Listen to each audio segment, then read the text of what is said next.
Hello everyone, welcome from Switzerland.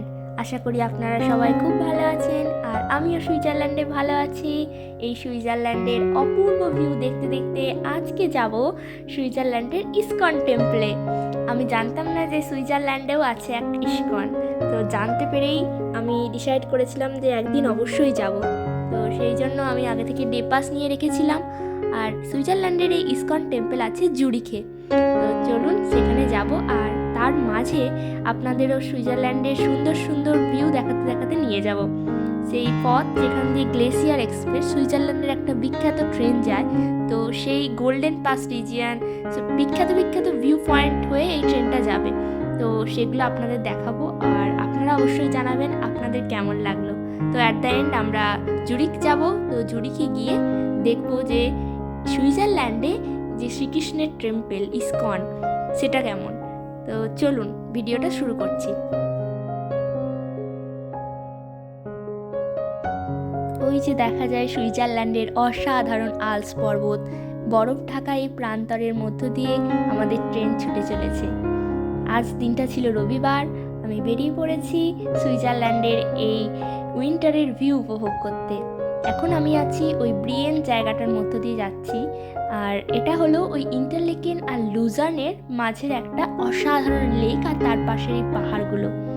আপনি যদি Interlaken থেকে লুজার্ন যান তো তার দুটো পথ হয়, একটা হলো বার্ন হয়ে আর একটা হলো ব্রিয়েঞ্জ হয়ে। এই ব্রিয়েঞ্জের পথটা অসাধারণ সুন্দর, এটাকে বলে গোল্ডেন পাস রিজিয়ন। এখানে ট্রেনগুলোর জানলাগুলো, জেনারেলি সুইজারল্যান্ডের ট্রেনের জানলাগুলো বড়ই হয়, বাট এই ট্রেনের জানলাগুলো আরও বড়। তো এই জানলাগুলো দিয়ে এত সুন্দর ভিউ দেখা যায়। আর ওই দেখুন দূরের বাড়িগুলোতে মাথাতেও বরফ পড়ে আছে, দেখে মনে হচ্ছে যেন এক পরীদের দুনিয়ায় চলে এসেছি, তাই না? তো এই সুন্দর পথ দেখতে দেখতে আমি যাব আজ লুজার্ন, তারপর লুজার্ন থেকে যাব জুরিখ। জুরিখে আমি দুটো জিনিস দেখতে যাব, একটা হলো জুরিখের ইস্কন টেম্পল আর জুরিখ জু। তো আজকে আপনাদের ইস্কন টেম্পলটা দেখাবো, আর পরের ভিডিওতে আপনাদের জুরিখ জুটা ঘুরিয়ে দেব। তো আপনারা এই ভিউ উপভোগ করুন, কারণ সুইজারল্যান্ডে এই ট্রেনে যদি যাতায়াত করেন তাতেও আপনি সুইজারল্যান্ডের এক অসাধারণ ভিউ পাবেন। সেখানে আপনি নামলেন কি নামলেন না, ওই দেখুন ট্রেনটা যাচ্ছে, কি অসাধারণ লাগছিল যে বলে বোঝাতে পারবো না। আর এই ভিউ দেখতে দেখতে, কারণ বাইরে প্রচণ্ড ঠান্ডা, বাট ট্রেনের মধ্যে থাকলে টেম্পারেচার অনেকটা কমফোর্টেবল, ভিতরে হিটার লাগানো থাকে। তো এই ট্রেনে বসে বসে বাইরের ভিউ দেখতে দেখতে দারুণ এনজয় করা যায়।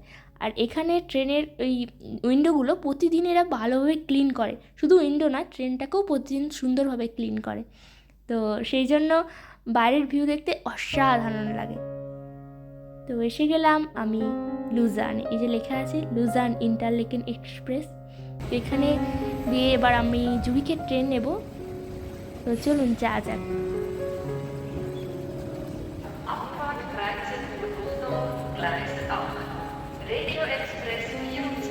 এখানে সব স্টেশনে ফ্রেঞ্চ ভাষাতে অ্যানাউন্স করে, বাট বোর্ডে অবশ্যই ইংলিশে লেখা থাকে। তো কোনো ব্যাপার নয় ফ্রেঞ্চ না জানলেও, আর ফ্রেঞ্চ বলার পরে এরা ইংলিশে অ্যানাউন্স করে দেয়।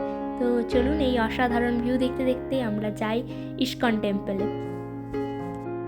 সুইজারল্যান্ডের স্নোফল হয়ে শুধু পাহাড়গুলোই নয়, এই গাছপালাগুলোতেও একদম বরফে ঢাকা পড়ে গেছে। আর এই গাছের ডালপালাগুলোতে এত সুন্দর স্নোফল হয়েছে যে একটা মায়াবী প্রকৃতির সৃষ্টি হয়ে গেছে। গাছে এখন পাতা নেই, আর এই ডালগুলোতেই স্নোফ্লেক্সগুলো ক্রিস্টালের মতো পড়েছে, দেখে এক চকমক চকমক করছিল, আর মনে হচ্ছে যেন ক্রিস্টাল দিয়ে কেউ ওই সুইজারল্যান্ডটাকে সাজিয়ে দিয়েছে।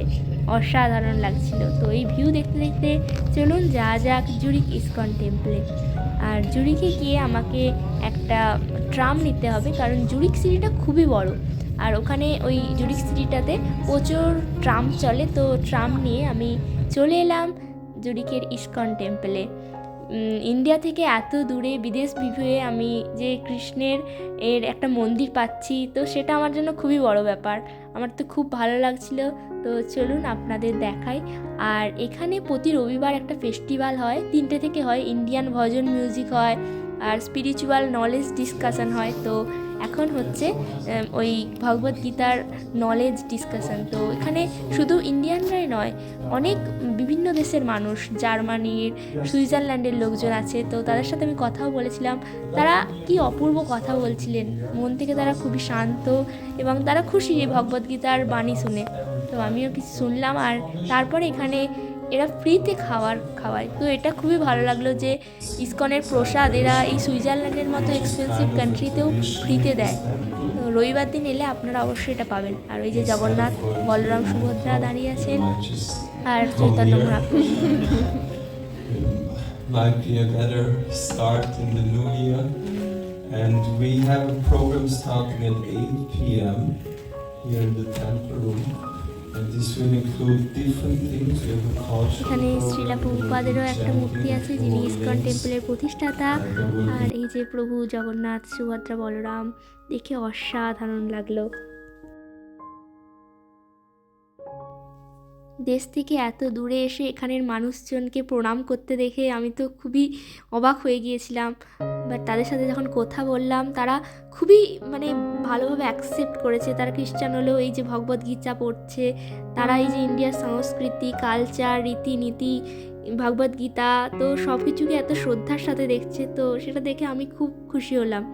আর এখানে একটা ওই ছোটো পাড়া দোকানের মতো ছিল, যেখানে বিভিন্ন ধরনের জিনিসপত্র এরা ওই ইসকন রিলেটেড বিক্রিও করছিল। শ্রীকৃষ্ণের বাঁশি থেকে শুরু করে জপমালা আর ময়ূর মুকুট, তো সবই ছিল। আর 5টার সময় এখানে এরা একটা ফ্রিতে ঠাকুরের প্রসাদ বিতরণ করেন।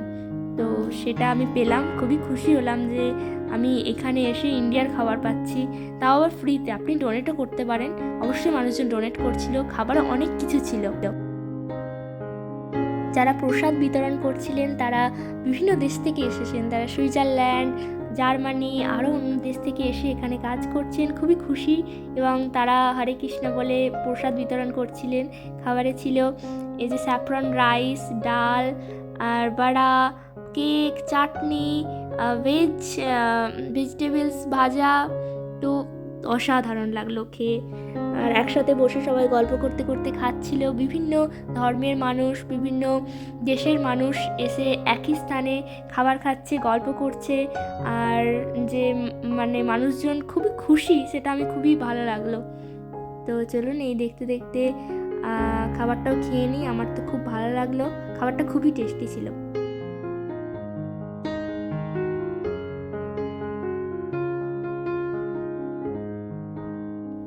সানডে 3টে থেকে এখানে অনুষ্ঠান শুরু হয়ে যায়, আর 5টা থেকে এরা প্রসাদ বিতরণ করে। এখানে চারিদিকে শ্রীকৃষ্ণের বিভিন্ন কর্মকাণ্ডের ছবি ছিল আর মূর্তি ছিল। তো জায়গাটা একদম ইন্ডিয়া স্টাইলে তৈরি। চারিদিকে বিভিন্ন ধর্মের মানুষ, বিভিন্ন দেশের মানুষ একসাথে এসে গল্প করছিলেন, বিভিন্ন জিনিস কিনছিলেন। তো সেটা খুবই ভালো লাগলো। আর এখানে ইন্ডিয়ান মিষ্টিও বিক্রি হচ্ছিল, তো সেটা দেখে তো আমি খুবই খুশি হয়ে গেলাম। আর এখানে ছিল শ্রীমদ্ ভাগবতম গীতা, আর শ্রীকৃষ্ণের বিভিন্ন বই, বিভিন্ন লকেট আর জপমালা, তো সব এক কাছে এরা রেখে দিয়েছেন, আপনি চাইলে নিতেই পারেন। আর এখানে মিষ্টি ছিল, তো সেই মিষ্টিগুলো চলুন আপনাদের দেখায়।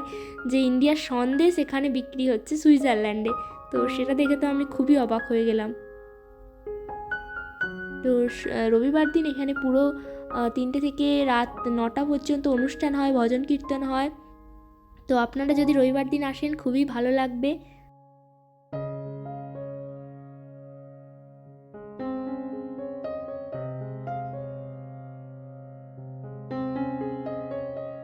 খাওয়া দাওয়ার পরে দেখলাম এক বিদেশি ভদ্রলোক এই জায়গাটাকে ক্লিন করছেন।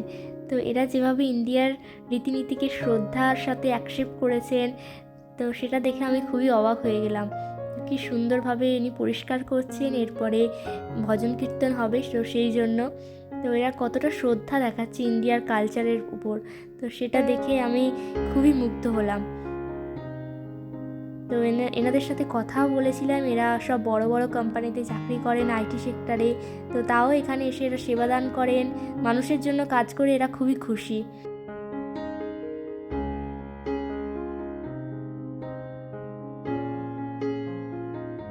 জগন্নাথ দেবকে আর একবার প্রণাম করে ধন্যবাদ জানিয়ে আমিও বেরিয়ে পড়লাম আমার শহরের দিকে। আমার ফিরতে 1.5 ঘন্টার মতো লাগবে।